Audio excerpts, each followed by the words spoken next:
Hi, I'm Bonnie Codier. Throughout my career as a designer, I have educated my fair share of people who needed to publish images either online or in print. I'd be asked why the image was too small to print, or why when they uploaded their logo it appeared distorted. Too many times a friend has been disappointed after receiving a print that looked nothing like the vibrant image displayed on his or her computer screen. Everyone at some point has to publish a digital image, even if it's only to a Facebook page. Understanding the basics is a benefit the next time you publish an image in any format. And hopefully this tutorial will also be a valuable educational resource for those of you who, like me, rely on receiving images from non-professionals to get our jobs done. For all of you, this is a tutorial on preparing images for print and online publication. These three key factors impact the publication of your digital files. The following is a basic explanation to help you understand these factors to get the results you ultimately desire, or explain why you cannot with what you have to work with.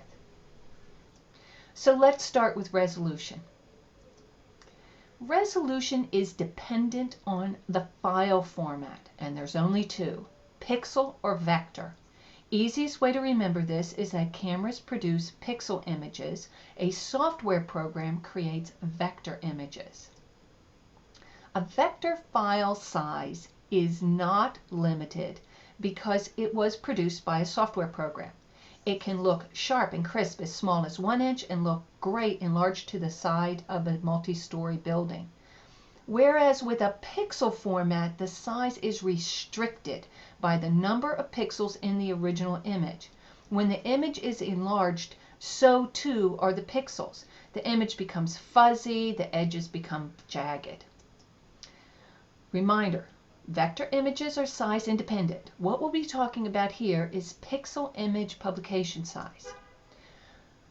I have enlarged this area of the letters so that you can see the individual pixels that form the image. The resolution of the image is the number of pixels per inch. The printing industry calls this number DPI, which stands for dots per inch. Notice I keep referring to the original image. It is essential for you to understand that you cannot simply add more pixels to an image. Every form of publication has requirements for the optimum resolution to get the best reproduction possible. In this example, the original image has 72 pixels per inch, which is a perfect resolution for web.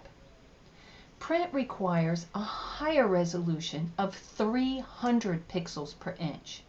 To print this same image, it has to be reduced in size until the pixels per inch equal 300.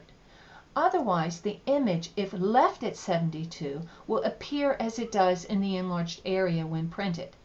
And since we're viewing this online at 72 dpi, I had to enlarge the image by 400% to demonstrate the effect.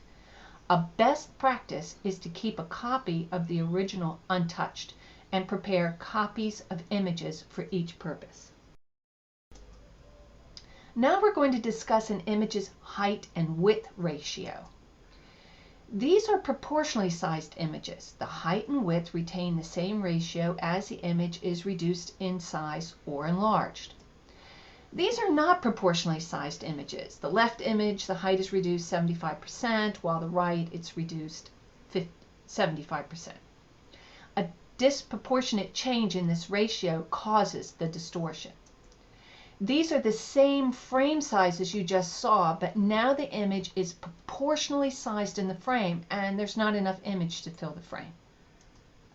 Here's another way to look at this. The original image is square, and to fill the frame that is wider, the image is cropped off the top and bottom.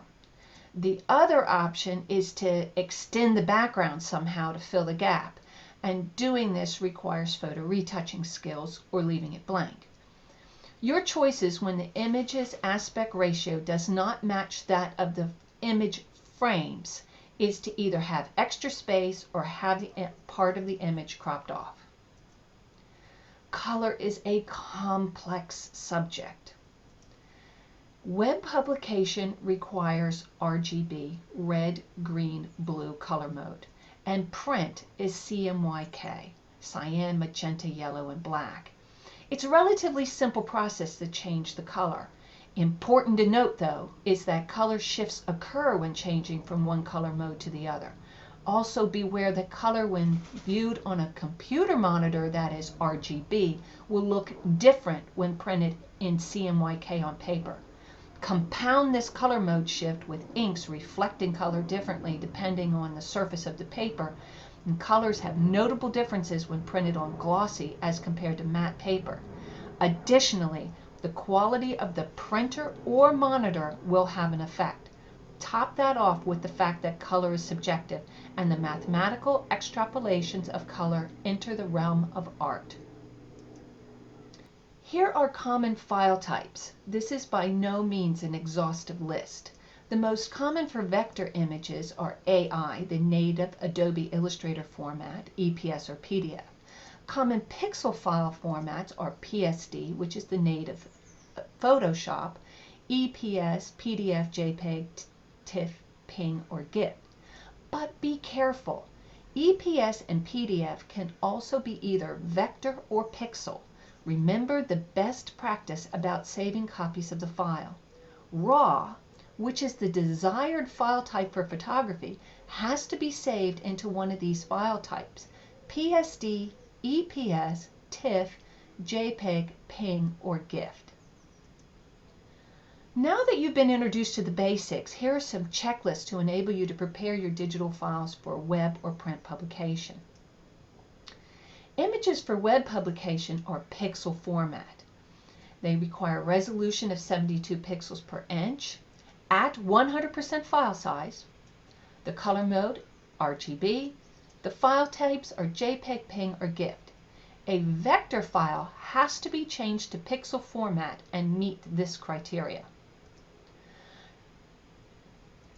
Resolution, 300 pixels per inch at 100% file size. Color mode, CMYK. File types, AI, EPS, PDF, PSD, or TIFF. Best practice is to ask either your designer or vendor for the resolution, size, color mode, and file type he or she requires for your project. For example, screen printing on a shirt will have different requirements than the photo wrap for your fleet of trucks. Remember, fonts must be included or outlined. Preparing a document for print or web is beyond the scope of this tutorial, and I strongly recommend consulting a professional designer.